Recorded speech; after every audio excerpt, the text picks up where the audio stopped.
What are some of the things that we need to do to make our fast vibrant?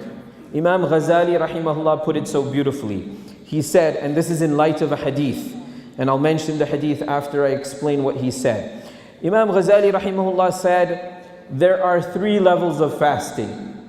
One is the basic level. You just stay away from food, you just stay away from drink, and you just stay away from marital relations. That's all you're doing. There's no change in your life.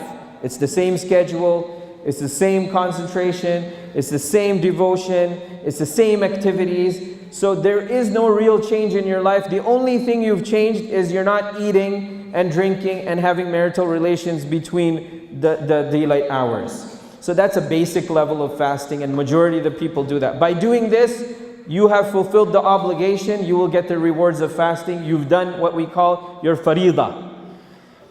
Next level of fasting is the intermediary fasting.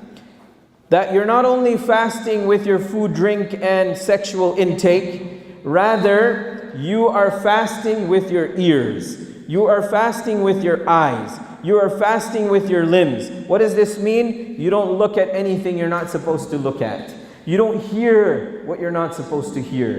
You don't go to places that you're not supposed to go to. So this is intermediary fasting.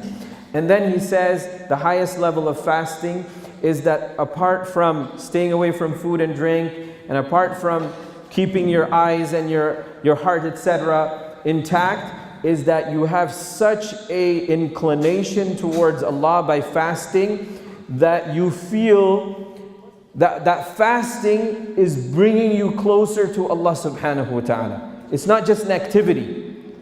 Rather, it's bringing you so close that you don't only fast in Ramadan. Whenever you are able to do fasting during the rest of the year, like the Prophet ﷺ, he would fast on Mondays and Thursdays. He would fast on the bright days, 13, 14, and 15 of every lunar month. That is the highest degree of fasting. So if we keep this in mind, then we'll be able to reach that point. And we have to work towards it. Everything requires dedication.